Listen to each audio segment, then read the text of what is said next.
আজকে আমরা এমন একজন নবীর জীবনী থেকে কথা বলবো যে নবীজি ছিলেন পৃথিবীর সর্বশ্রেষ্ঠ নবী, যে নবীর কোনো তুলনা হয় না।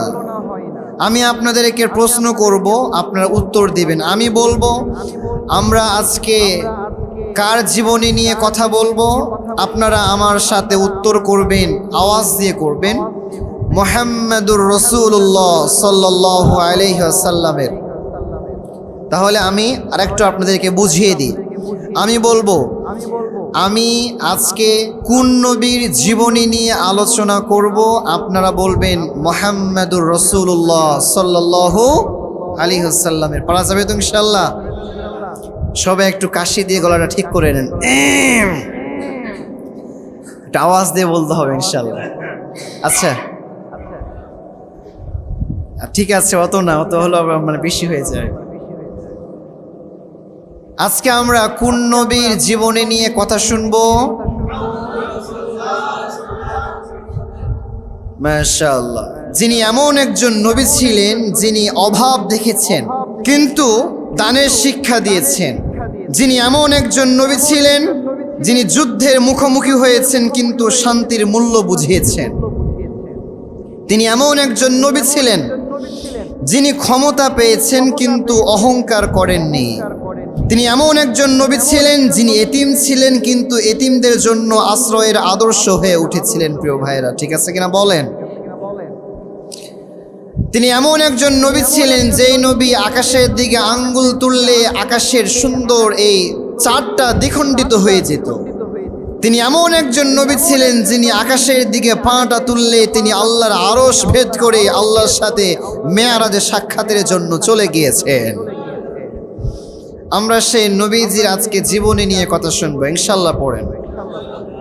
আচ্ছা বলেন দেখি, আমার নবীর মতো কি আর দ্বিতীয় কোনো নবী হবে?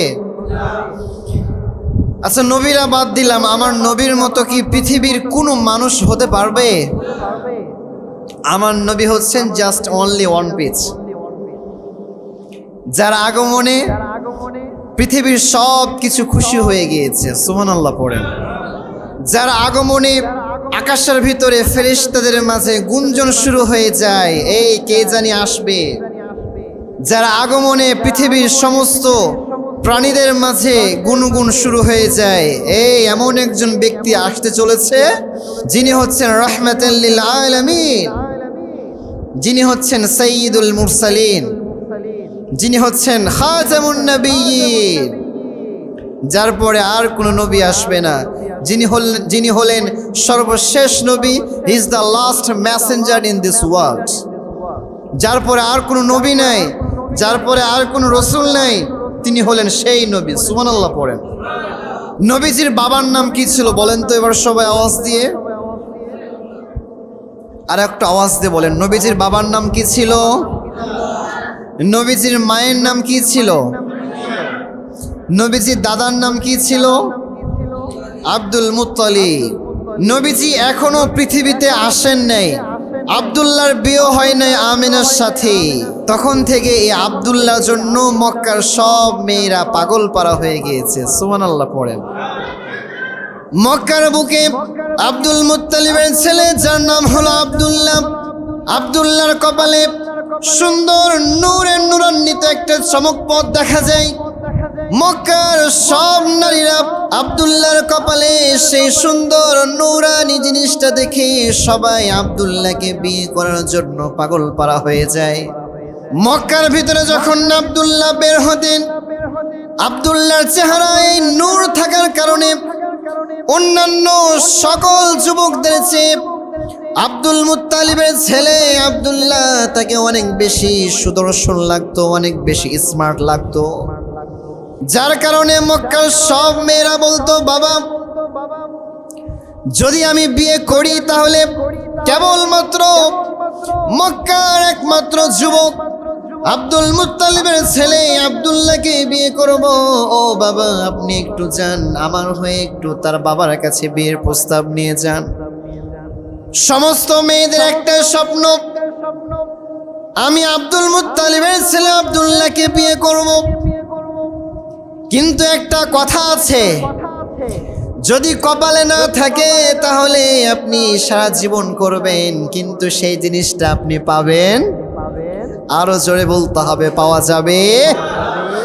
আর যেইটা আপনার কপালে আছে, যেইটা আপনার তাকদিরে আছে, যদি আপনি সেটা নাও চান, এরপরও আপনাকে দান করবেন একজন, তিনি কে? মক্কার সব মেয়েরা তার বাবার কাছে গিয়ে প্রস্তাব দিল, বাবা যদি আমার বিয়ে লাগাতে হয় তাহলে আব্দুল মুত্তালিবের ছেলে আব্দুল্লাহর সাথে বিয়ে লাগান, আমি আব্দুল্লাহকে বিয়ে করতে চাই। এইরকম ভাবে মক্কার অনেক রমণীরা তার বাবার কাছে গিয়ে নিজেরাই প্রস্তাব দিত। সুবহানাল্লাহ পড়েন। কারণ নবীর বাপ বলে কথা, যেমন তেমন কোনো মানুষ নাকি। এর কিছুদিন পরে আব্দুল মুত্তালিবের ছেলে আব্দুল্লাহর বিয়ে হয়ে গেল আমিনা বিনতে ওয়াহাবের সাথে। যখনই আমিনার সাথে আব্দুল্লাহর বিয়ে হয়ে গেল, এবার আব্দুল্লাহকে মক্কার অলিতে গলিতে আর দেখা যায় না। 3 দিন পর যখন আব্দুল্লাহ রাস্তায় বের হয়েছেন, এবার আবার ওই রমণীগুলো আব্দুল্লাহকে দেখার জন্য বের হয়েছে। দেখি তো এবার আব্দুল্লাহর কি অবস্থা। এবার যখন তারা আব্দুল্লাহর দিকে তাকালো, আব্দুল্লাহর দিকে তাকানোর সঙ্গে সঙ্গেই তারা সবাই লক্ষ্য করলো আব্দুল্লাহর কপালে যে সুন্দর নূর ছিল, সেই নূরটা তো আর দেখা যায় না। কারণ সেই নূরটা আব্দুল্লাহ তার নিজের মাধ্যমে আমিনার গর্ভে পাঠিয়ে দিয়েছে।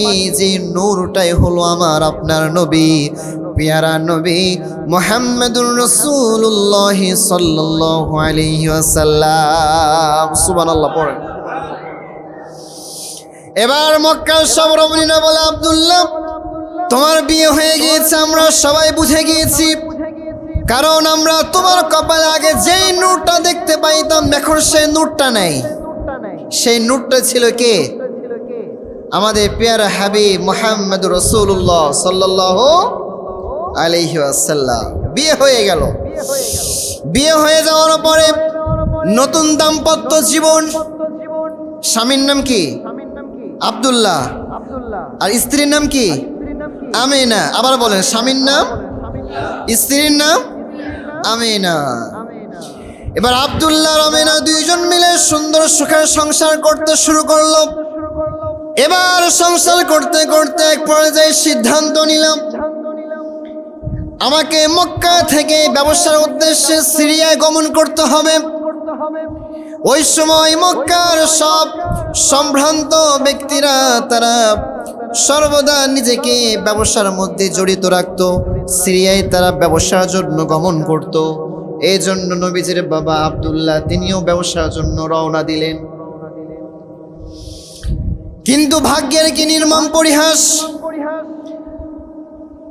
আল্লাহর হাবিব সাল্লাল্লাহু আলাইহি ওয়াসাল্লাম এখনো তার মায়ের গর্ভের ভিতরে আছেন, পৃথিবীতে এখনো আসেন নাই। মায়ের গর্ভের ভিতরে থাকা অবস্থায় বাবা আব্দুল্লাহ ওই যে ব্যবসার উদ্দেশ্যে সিরিয়ায় গিয়েছিলেন, সেই জায়গাতেই তিনি ইন্তিকাল ফরমালেন, সেই জায়গাতেই তিনি মৃত্যুবরণ করলেন। নবীজি এবার মায়ের গর্ভে আছে, মায়ের গর্ভে থাকা অবস্থায় এতিম, বাবা নাই। আচ্ছা এবার আপনারা একটু বলেন তো, যেই নারীটা তার গর্ভের ভিতরে সন্তান নিয়ে থাকে, এমন অবস্থায় যদি তার স্বামী মারা যায়, ওই মেয়েটার জীবনে কি পরিমাণ দুঃখ আর কষ্ট নেমে আসতে পারে? কম না বেশি? কারণ কয়েকদিন পরে তার নতুন সন্তান পৃথিবীতে আসবে, সুখের মুখ দেখবে। ঠিক এই অবস্থাতেই দেখে তার স্বামী আর পৃথিবীতে নাই। হযরত আমিনা তিনি আর কি করবেন, কষ্টের সাথে ধৈর্য ধারণ করলেন। ও আমার কলিজার টুকরা আম্মা জান, যারা আমাকে বাইরে থেকে শুনছেন তাদেরকে বলতে চাই, আমিনা যে এরকম ভাবে কষ্টের সময়, বিপদের সময়, মুসিবতের সময় ধৈর্য ধারণ করেছে, এইরকম ভাবে কিন্তু আপনাদের জীবনেও অনেক বিপদ আসতে পারে, অনেক মুসিবত আসতে পারে, অনেক কষ্ট আসতে পারে। অনেক সময় দেখা যাবে স্বামী ভালো না, স্বামী জুলুম করে, স্বামী আপনাকে প্রহার করে, এরপরও যদি আপনি আল্লাহর উপরে ভরসা করে, আল্লাহর উপরে তাওয়াক্কুল করে শুধুমাত্র আপনার ওই স্বামীর সংসার করতে পারেন, আল্লাহ তাআলা আপনাকে দুনিয়াতেও সম্মানিত করবেন, আবার আখিরাতেও কাল কিয়ামতের ময়দানে আল্লাহ তাআলা আপনাকে সম্মানিত করবে। এবার নবীজির মা আমিনা, তিনি নবীজিকে গর্ভে নিয়ে আছেন, এখনো নবীজি পৃথিবীতে আসে নাই। ঠিক এইরকম অবস্থায় মা আমিনা বিভিন্ন জায়গায় চলাফেরা করে, কিন্তু ওই সময় আরবদের নিয়ম ছিল যারা স্বামী মারা যাবে সে টানা 1 বছর কোনো সুগন্ধি ব্যবহার করতে পারবে না। কয় বছর ভাই? আর আওয়াজ দিয়ে বলতে হবে, কয় বছর? 1 বছর কোনো সুগন্ধি ইউজ করতে পারবে না। কিন্তু নবীজি যখন আমিনা এর গর্ভে আসলো, গর্ভে আসার পর থেকে আমিনার চতুর্পাশ থেকে এত সুন্দর সুগন্ধি ছড়ানো শুরু করলো যা মক্কার লোকেরা ইতিপূর্বে কখনো এই ধরনের সুগন্ধি তারা কখনো পায় নাই। সুবহানাল্লাহ। এর কিছুদিন পরে এবার নবীজি কেবল দুনিয়াতে আসবেন। নবীজি যখন দুনিয়াতে আসলেন, মা আমিনার ঘরটা একেবারে নূরে নূরান্বিত হয়ে গেল। কেমন জানি মনে হলো আকাশের জলজলে সুন্দর সূর্য একেবারে মা আমিনার ঘরে আজকে নতুন করে উদিত হয়েছে। এত সুন্দর নবীজির চেহারা ছিল, যে নবীজির চেহারা দেখলে সাহাবায়ে কেরাম ক্ষুধার যন্ত্রণা পর্যন্ত ভুলে যেত। যে নবীজির চেহারা দেখে অনেক মানুষ কালেমা পড়ে মুসলমান হয়ে গিয়েছে। নবী যখন মক্কার জমিনে দাওয়াত দেওয়া শুরু করলেন, মক্কার সব কাফেরদের মাথা গরম, আবু জেহেলের মাথা গরম, উতবা সাইবা সবার মাথা গরম। এই আব্দুল্লাহর ছেলে মুহাম্মদ তার কাছে যারা আসে তারাই তো কালেমা পড়ে মুসলমান হয়ে যায়। এই আব্দুল্লাহর ছেলে মুহাম্মদকে যে কোনো উপায়ে ঠেকানো লাগবে। এই জন্য আবু জাহাল কয়েকজনকে ভাড়া করে বলল, এই শুনো, এই যে দেখো এখন হজের সময়, এই হজের সময় যতগুলো মক্কায় প্রবেশের জন্য পথ আছে সকল পথে তোমরা দাঁড়িয়ে থাকবা, আর যখনই মানুষ বাইরে থেকে আসবে তখন তাদের কানে কানে তোমরা এটা বলে দিবা, এই খবরদার, মক্কায় আসতো ঠিক আছে, আল্লাহর ঘর পবিত্র বাইতুল্লাহ জিয়ারত করবা ঠিক আছে, কিন্তু মক্কার ভিতরে এমন একজন লোক আছে, এমন একজন ব্যক্তি আছে যার নাম হলো মুহাম্মদ ইবনে আব্দুল্লাহ। সে হচ্ছে নাম্বার 1 পাগল। নাউজুবিল্লাহ পড়েন। খবরদার, তোমরা মক্কায় আসতো ঠিক আছে, মক্কায় তোমরা আল্লাহর ঘর জিয়ারত করবা, কিন্তু এই মুহাম্মদ বিন আব্দুল্লাহর সাথে কোনোভাবে সাক্ষাৎ করা যাবে না। এর কারণ হলো এই মুহাম্মদ বিন আব্দুল্লাহর কাছে যেই যায় সেই পাগল হয়ে যায়। এবার অন্যান্য মানুষ যারা মক্কায় ঢুকছে, মানুষের একটা স্বভাব কি জানেন? মানুষকে যেটা নিষেধ করা হয় বেশি, মানুষ সেটাই বেশি করে। এবার ওই সমস্ত লোকেরা তারা নিজেরা বলা বলি শুরু করলো, এই শুন, মক্কায় যখন হজ করার জন্য এসেছি, হজ করব বা না করব এটা পরের কথা, কিন্তু ওই পাগলটাকে, ওই পাগলের কাছে নাকি যেই যায় সেই পাগল হয়ে যায়, ওই পাগলরে না দেখে মক্কা ছাড়ছি না। সুবহানাল্লাহ পড়েন।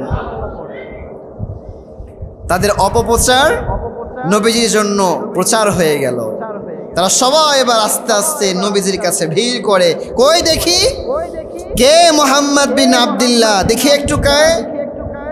এবার যেই যায় সেই দেখে সুন্দর পরিপাটি, একেবারে স্মার্ট একজন ব্যক্তি, সুন্দর তার দাড়িগুলো সিথি করা, সুন্দর পরিষ্কার পরিচ্ছন্ন তার পোশাক। এবার সবাই বলে, আরে পাগল তো হয় এমন যে তার মাথা চুলগুলো উস্কো খুস্কো করে রাখবে, তাই না? পাগলের কি পোশাকের কোনো কিছু ঠিকঠাক থাকে? একদিক ছিঁড়া আর একদিক নাই, কতদিন ধরে সে ধৌত করে নাই, এরকম হয় না? তো সবাই গিয়ে দেখে যে মুহাম্মদ বিন আব্দুল্লাহ তার পোশাক হচ্ছে অত্যন্ত পরিষ্কার পরিচ্ছন্ন, চুলগুলো অত্যন্ত সুন্দর করে পরিপাটি করে সিঁথি করা আছে, দাড়িটাও খুব সুন্দর করে সিঁথি করা আছে, আর দেখতে এত সুন্দর একজন যুবক যার চেহারা দেখলেই তার প্রেমে পড়ে যেতে মনে চায়। সুবহানাল্লাহ। ব্যাস এই দৃশ্য দেখে তার কাছে অনেকে ওই সময় কালেমা পড়ে মুসলমান হয়ে গিয়েছে। নবী যখন, এবার একটু তাকান, নবী যখন পৃথিবীতে আসলেন, নবীজি পৃথিবীতে আসার সাথে সাথে যারা তাগুত ছিল, যারা কাফের ছিল, আল্লাহ তাআলা এদের ভিতরে একটা কম্পন সৃষ্টি করে দিন। এবং ওই সময় কেসরা বলে একটা বাদশা ছিল, এই কেসরার রাজপ্রাসাদে ভূমিকম্প শুরু হয়ে গেল।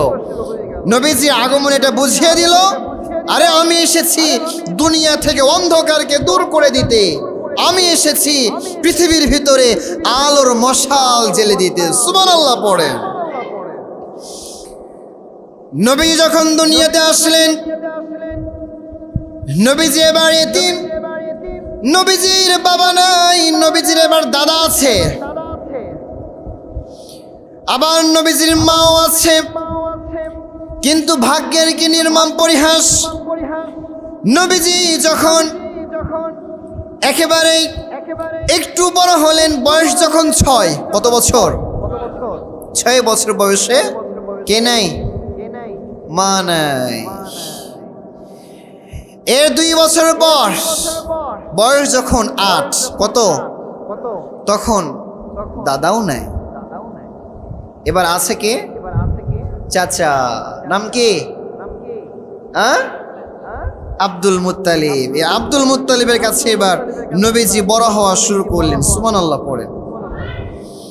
তো নবীজি যে এতিম ছিলেন, এরপরও নবীজির স্বভাব ছিল এমন, তিনি বুঝতেন যে এতিমের কি কষ্ট, তিনি বুঝতেন এতিমের কি যন্ত্রণা, এজন্য তিনি কখনো নিজের জীবনে এতিমদেরকে কষ্ট দিয়ে কথা বলে নাই। নবীজি এবার আস্তে আস্তে বড় হওয়া শুরু করলেন। এরপরে নবীজি রাখালগিরি কাজ শুরু করলেন। কি করলেন ভাই? রাখাল। এর দ্বারা বোঝা যায় কোনো কর্মই ছোট নয়। আপনি যাই করেন, আপনি ভ্যান চালাচ্ছেন, এটা যদি আপনি হালালভাবে করেন, এটাও আপনার জন্য গৌরবের বিষয়। আপনি যদি মুচিও হন, যদি আপনি হালালভাবে ইনকাম করতে পারেন, এটা লজ্জার কোনো বিষয় নয়।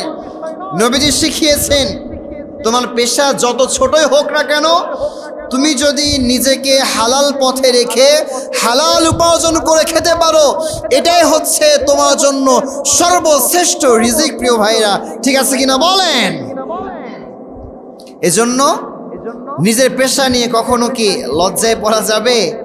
আমি তো ভ্যান চালাই, আমি তো রিক্সা চালাই, আমি তো সবজি বিক্রি করি, অনেকে নিজে পরিচয় দিতে লজ্জাবোধ করে। যদি আপনি হালাল পথে কোনো কিছু উপার্জন করেন, আল্লাহ বলছেন এটাই হচ্ছে সর্বশ্রেষ্ঠ তোমার জন্য রিজিকের একটা অন্যতম মাধ্যম। প্রিয় ভাইয়েরা, সুবহানাল্লাহ পড়ে। তো নবীজি এবার কিশোর বয়সেই রাখালগিরি করলেন, ছাগল চালানো শুরু করলেন। তো মানুষ যখন দেখলো যে তার সততা এত বেশি, তিনি কখনো মিথ্যা কথা বলেন না। তিনি কখনো মিথ্যা কথা বলতেন? তিনি কখনো মিথ্যা কথা বলতেন না। যখন দেখলেন যে তিনি কোনো মিথ্যা কথা বলছেন না, তখন আরবের সব লোকেরা তার উপর সন্তুষ্ট হয়ে তার নাম দিল আল আমিন। সুবহানাল্লাহ পড়েন। কি নাম দিল ভাই? আল আমিন মানে কি? হ্যাঁ, বিশ্বাসী। জানেন আল আমিন মানে হচ্ছে বিশ্বাসী। যে আল আমিন, এটা অনেক সুন্দর নাম। আল আমিন ছেলেদের নাম রাখতে পারেন, আল আমিন, বিশ্বাসী। নবীজি সাল্লাল্লাহু আলাইহি ওয়াসাল্লাম ছোট থেকে মানুষের আস্থা কিভাবে অর্জন করছেন, এবার দেখেন। আমার দিকে তাকান। সবার মনোযোগ আছে তো ইনশাআল্লাহ? ছেড়ে দিব? চলবে চলবে চলবে। তাকবীর দেন তো একটা, লিল্লাহি তাকবীর। হয় নাই, দহপাড়ার মানুষকে তো আসতে দিবে তাকবীর ভাই? বলেন আপনারাই, বলেন সবাই, লিল্লাহি তাকবীর, লিল্লাহে তাকবীর। সর্বশেষ লিল্লাহে তাকবীর। ব্যাস, নবীজি এবার আস্তে আস্তে বড় হওয়া শুরু করলেন। নবীজি যখন এবার আস্তে আস্তে বড় হলেন, নবীজির সংবাদ আস্তে আস্তে পুরো মক্কায় ছড়িয়ে পড়ল। সবার মুখে মুখে একটাই আওয়াজ, মক্কার জমিনে এমন একজন যুবক আছে যে যুবক জীবনে কখনো মিথ্যা কথা বলে, যে যুবককে সবাই বলে আল আমিন। এই সংবাদ এক পর্যায়ে চলে গেল মক্কার জমিনে সম্ভ্রান্ত একজন মহিলা, যার নাম ছিল খাদিজাতুল কুবরা রাদিয়াল্লাহু তাআলা আনহা। খাদিজা রাদিয়াল্লাহু তাআলা আনহা, তার সম্পদ অনেক বেশি ছিল। তিনি একজন ব্যবসায়িক মহিলা ছিলেন। অনেক দূর দূরান্তে তিনি ব্যবসা করতেন।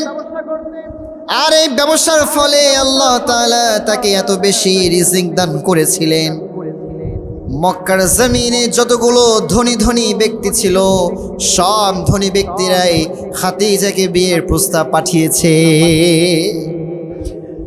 শুধু তাই নয়, মক্কার বাইরে থেকে অনেক বড় বড় ধনাঢ্য ব্যক্তিরা আম্মাজান খাদিজাতুল কুবরা রাদিয়াল্লাহু তাআলা আনহাকে বিয়ের প্রস্তাব পাঠাতেন।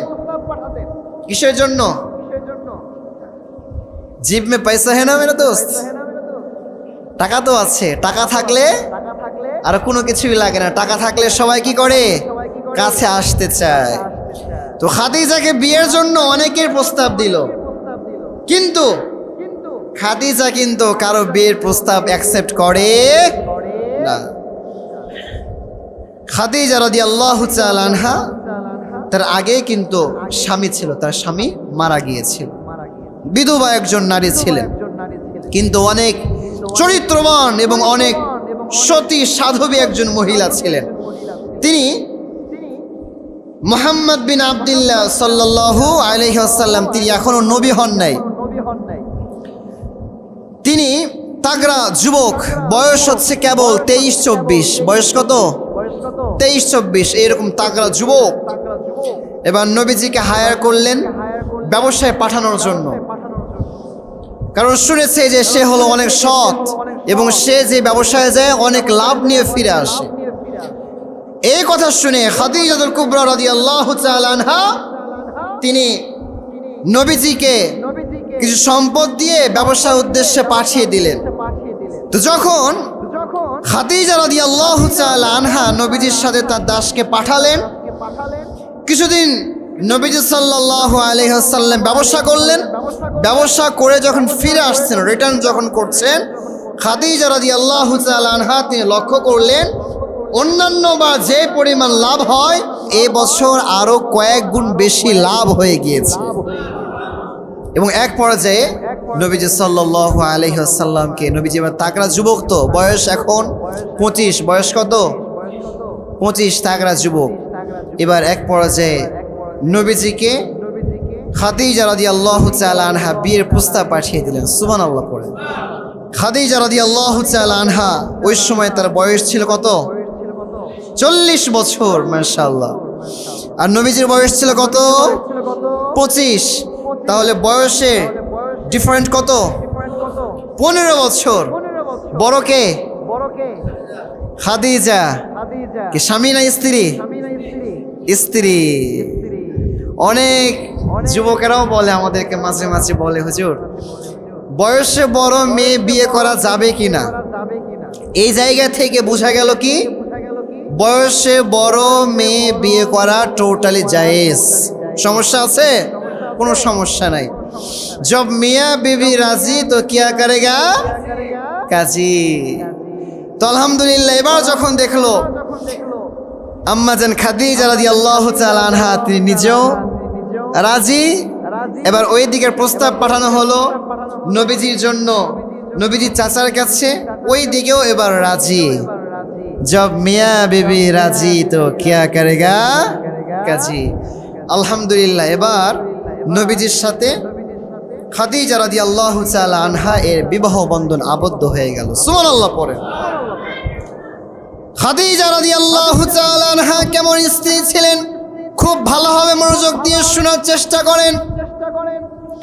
খাদিজা রাদিয়াল্লাহু তাআলা আনহা তিনি যখনই নবীজিকে বিয়ে করলেন, বিয়ে করার সাথে সাথে নবীজির হাতে তার সমস্ত সম্পদ তুলে দিলেন আর বললেন, ইয়া রাসূলুল্লাহ, ও মুহাম্মদ, আপনার কাছে আমার সব সম্পদগুলো ওয়াকফ করে দিলাম।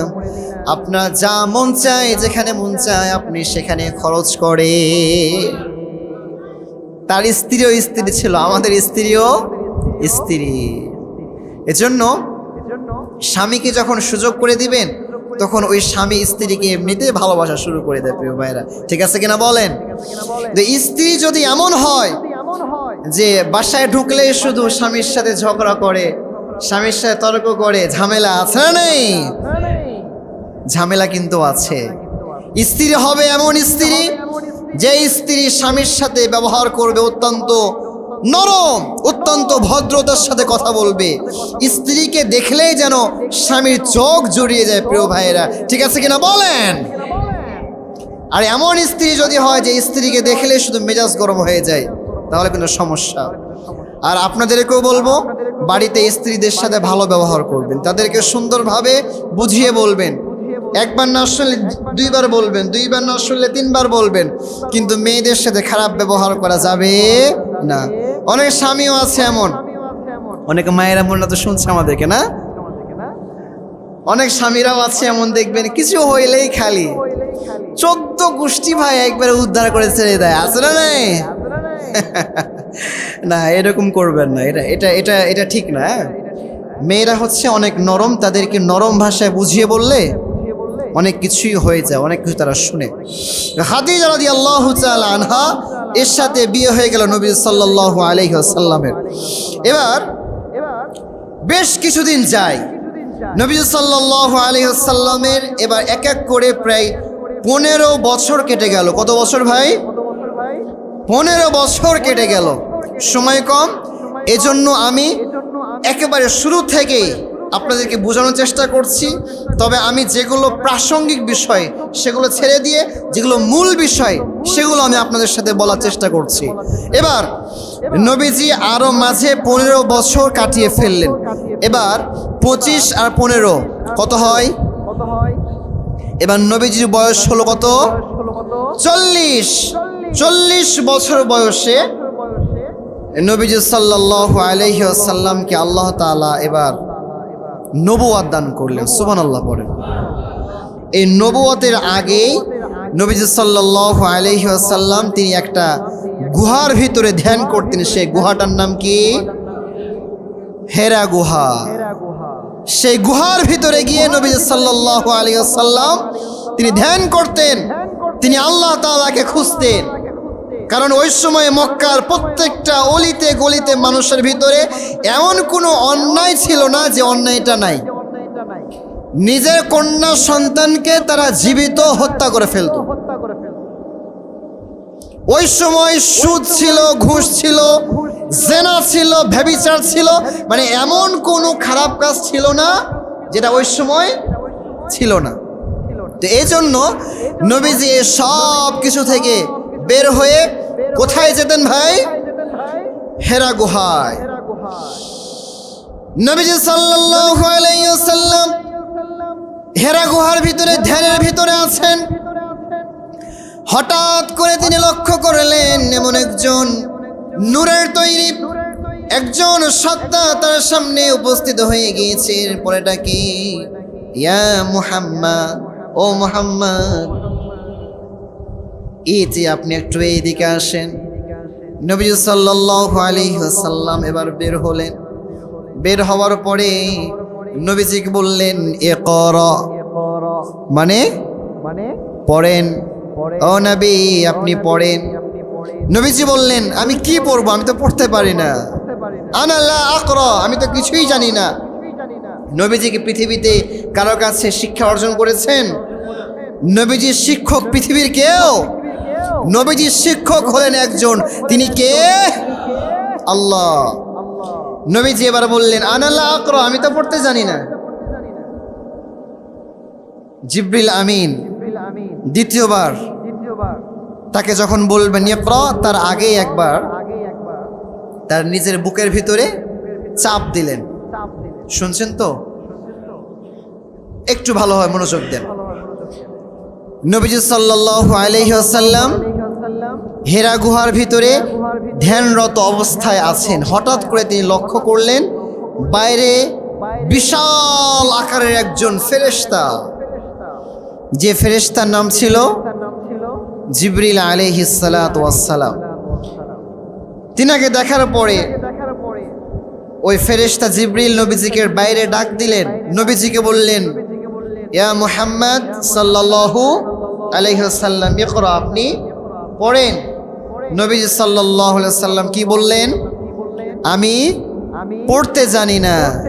যখন বললেন পড়তে জানি না, তখন নবীজিকে, আমার দিকে তাকান, নবীজিকে জিবরিল আলাইহিস সালাতু ওয়াস সালাম তার নিজের সিনার দিকে টান দিলেন।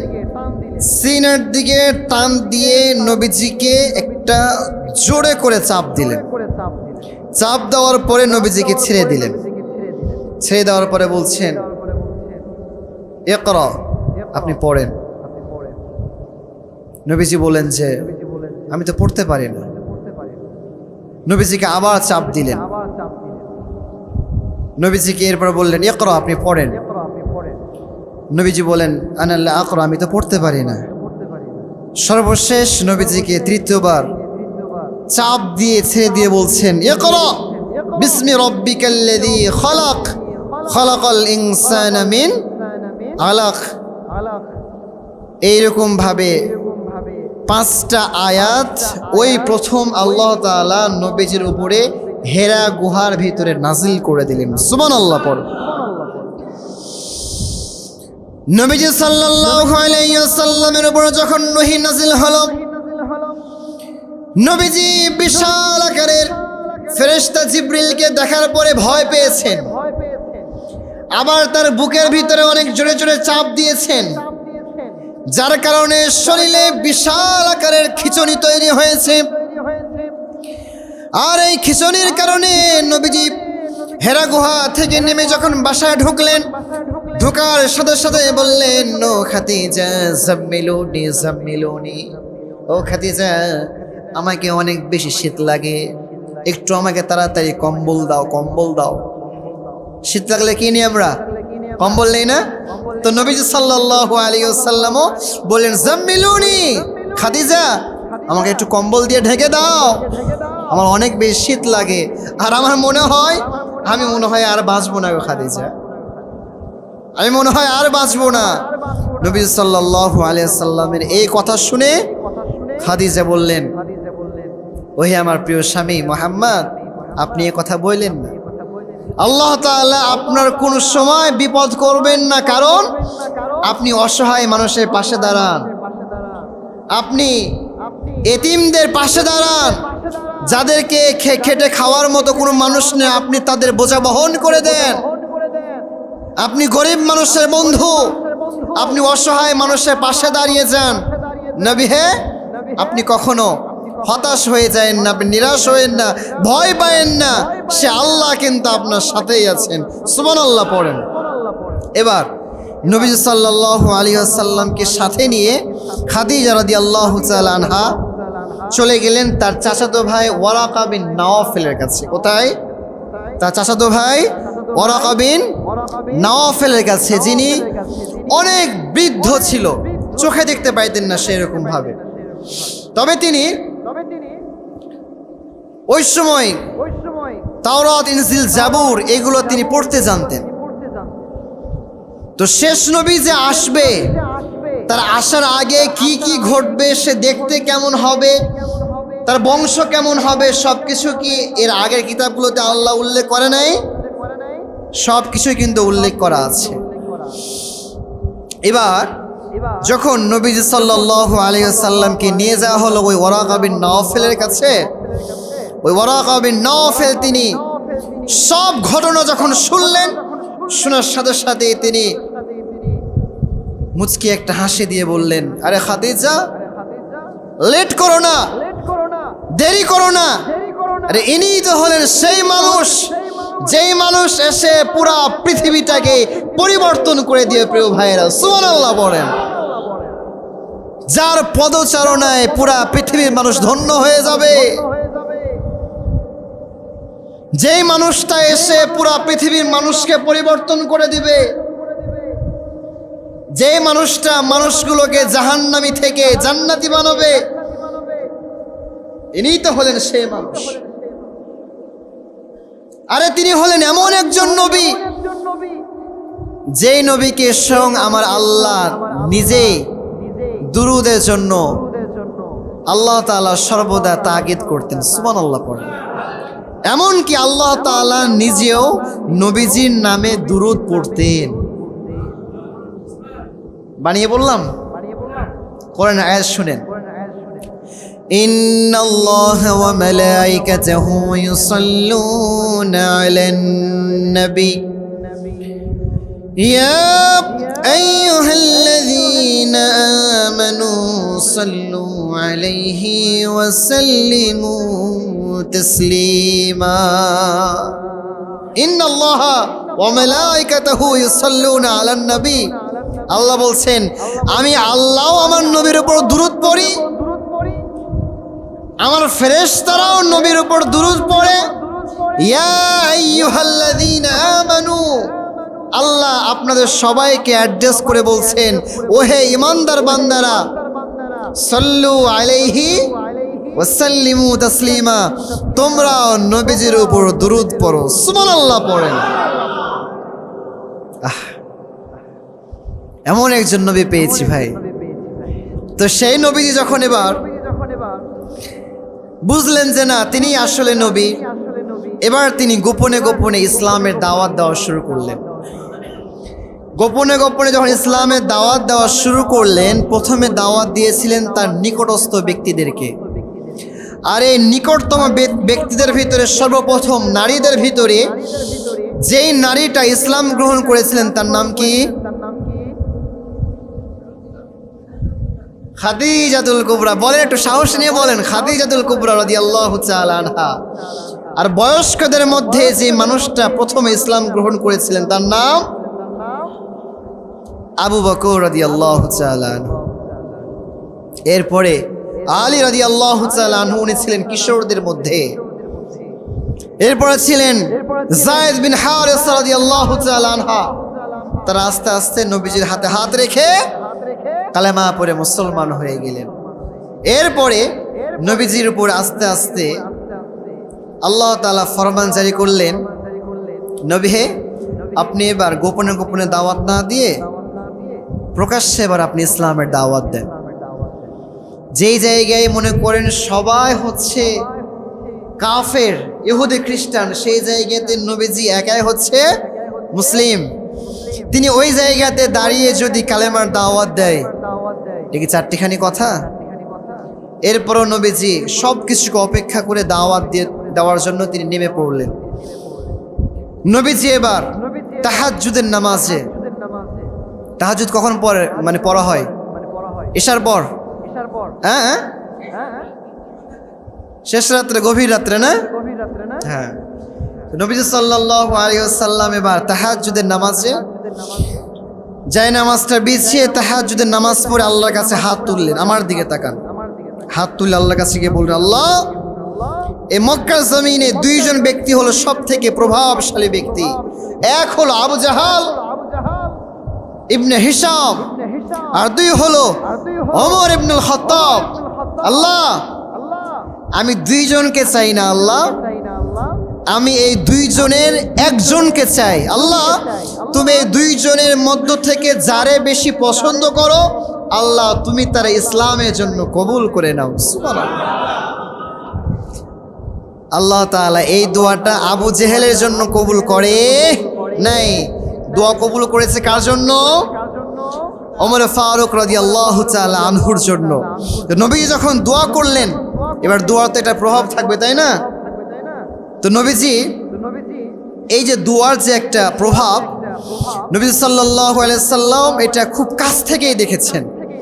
তিনি লক্ষ্য করলেন একদিন ওইদিকে, তার আগে একটু কথা আমি বলি আপনাদেরকে।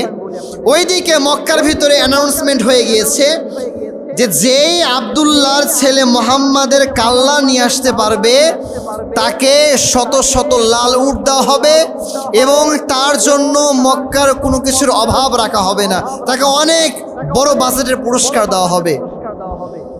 এই ঘোষণা যখন দেওয়া হলো তখন সাথে সাথে ওমর ফারুক রাদিয়াল্লাহু তাআলা আনহু, তিনি ইসলাম গ্রহণের আগেও কিন্তু সিংহ পুরুষ, বাঘের বাচ্চা যাকে বলে আর কি, তার একার দাপটে পুরা মক্কা থরথর থরথর করে কাঁপতো। ওমর ফারুক রাদিয়াল্লাহু তাআলা আনহু দাঁড়িয়ে গিয়েছেন এইরকম মাছ থেকে, বলে আমি পারবো, কারো দরকার নেই, আমি একাই 100।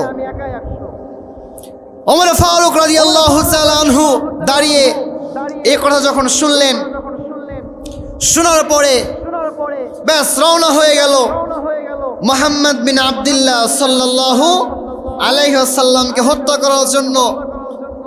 রওনা দেওয়ার পরে পথে মধ্যে একজন ব্যক্তির সাথে দেখা, সে ব্যক্তিটা বলল, এই ওমর ইবনুল খাত্তাব, এত দ্রুত গতিতে কই যাও? এবার ওমর ফারুক রাদিয়াল্লাহু তাআলা আনহু এখনো কিন্তু ইসলাম গ্রহণ করে নাই। তিনি বলছেন, যারে আমি যাচ্ছি আজকে মুহাম্মদ বিন আব্দুল্লাহর কাল্লা নিয়ে আসতে। এবার ওই ব্যক্তিটা বলছে, মুহাম্মদ বিন আব্দুল্লাহর কাল্লা তুমি নিবা তো পরে, আগে যাও নিজের ঘর সামলাও।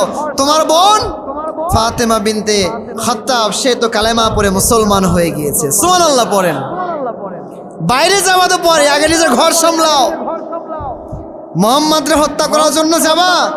আরে দেখো, তোমার নিজের ঘরের ভিতরে তোমার নিজের বোন আর তোমার জামাতা, বোনের জামাত মানে বোনের জামাই, তারাই তো কালেমা পড়ে মুসলমান হয়ে গিয়েছে, সুবহানাল্লাহ পড়েন। এই কথা শুনে এবার তো ওমরের রক্ত গরম, কি এত বড় কথা! ঘরের ভিতরে শত্রু, বাতির নিচে অন্ধকার।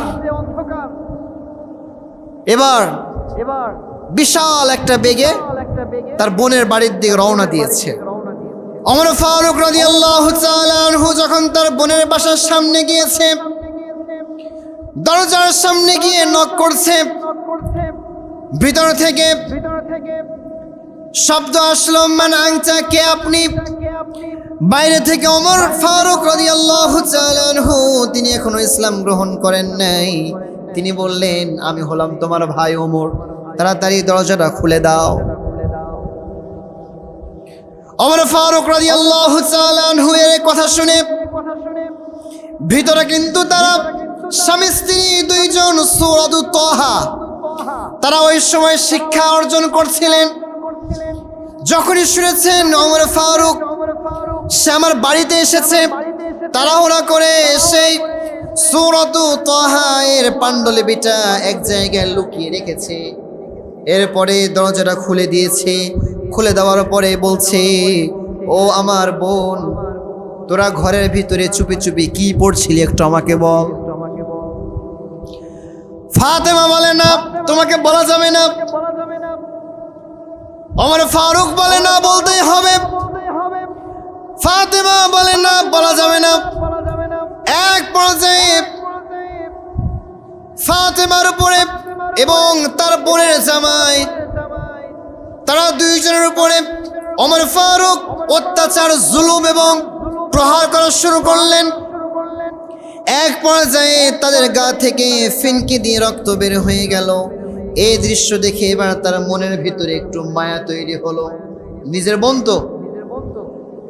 এবার বোনকে বলে, বোন রে, কি এমন পাইলি মুহাম্মাদের কাছে যে মুহাম্মাদের কালেমা পড়ে তুই মুসলমান হয়ে গেলি রে বোন?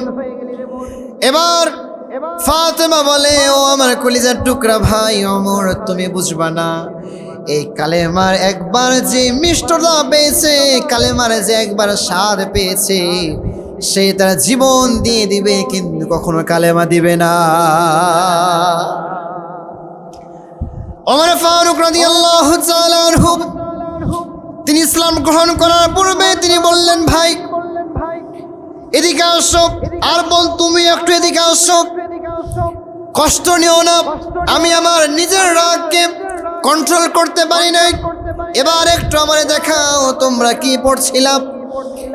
এবার ওমর ফারুকের বোন ফাতেমা বলল, ভাই তোমাকে দেখাবো ঠিক আছে, তবে এইটা হলো পবিত্র জিনিস, আচ্ছা বলেন দেখি, কোরআনকে কি উজু ছাড়া স্পর্শ করা যায় নাকি? আর একটু আস্তে বলেন, যায় নাকি? ফাতেমা বললেন, ভাই ওমর, আপনি তো নাপাক, যান আপনি গোসল করে আসেন, পবিত্র হয়ে আসেন, এরপরে আমি আপনাকে সেই পাণ্ডুলিপিটা দিচ্ছি।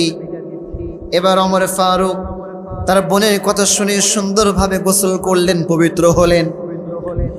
এরপরে তার হাতে দেওয়া হলো সূরাতুত তাহা। এই সূরাতুত তাহা নিয়ে ওমর ফারুক তিনি এবার পড়া শুরু করলেন। তাহা মা أنزلنا عليك القرآن لتشقى إلا تذكرة لمن يخشى। যখন তিনি এবার দেখলেন তাহা মা আনজালনা আলাইকাল কুরআন লিতাশকা, তিনি আরবের মানুষ তো, এবং আরবি খুব তিনি ভালো বুঝতেন। দেখার সাথে সাথে তিনি এবার বুঝে গিয়েছেন এটা কোনো মানুষের তৈরি কোরআন হতে পারে, এটা কোনো মানুষের তৈরি আয়াত হতে পারে না। এই আয়াত হলো একজনের, তিনি কে? এবার ওমর ফারুক বললেন, বোন ফাতেমা আর আমার কলিজার টুকরা দুলাভাই, আপনারা কষ্ট নিয়েন না, আমাকে এখনই আপনারা নিয়ে চলেন মুহাম্মদ সাল্লাল্লাহু আলাইহি ওয়াসাল্লামের কাছে। আমিও তার হাতে হাত রেখে কালেমা পড়ে মুসলমান হয়ে যাব। এবার রওনা দিয়ে দিল ওমর ফারুক। অনেক দ্রুত গতিতে নবীজির কাছে আসা শুরু করলেন।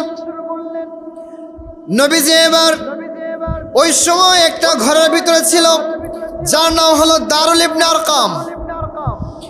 ওই জায়গাতে নবীজি অবস্থান করেছিলেন। হঠাৎ করে অন্যান্য সাহাবীরা লক্ষ্য করলেন, দূর থেকে দেখা যায় ওমর ফারুক নাঙ্গা তরবারি হাতে সে এইরকম ভাবে ছুটে আসছে নবীজির দিকে।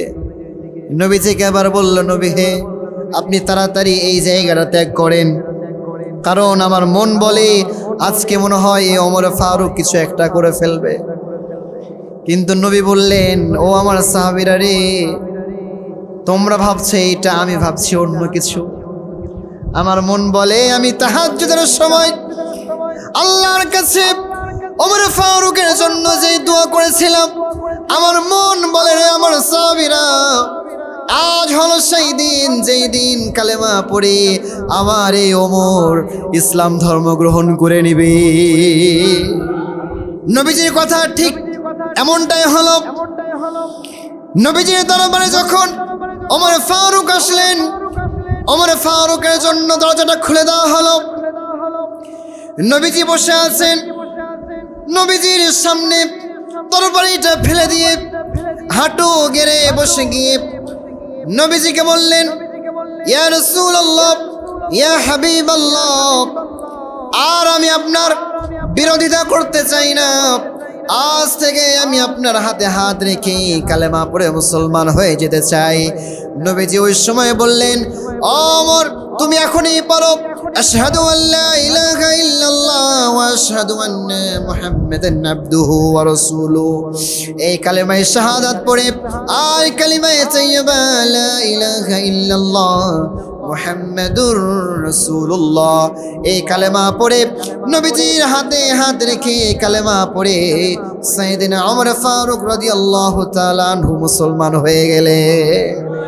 ওমর ফারুক রাদিয়াল্লাহু তাআলা আনহু যখন মুসলমান হলেন, ওমর ফারুক বললেন, নবী আমি আপনাকে 3টা প্রশ্ন করব। কয়টা ভাই?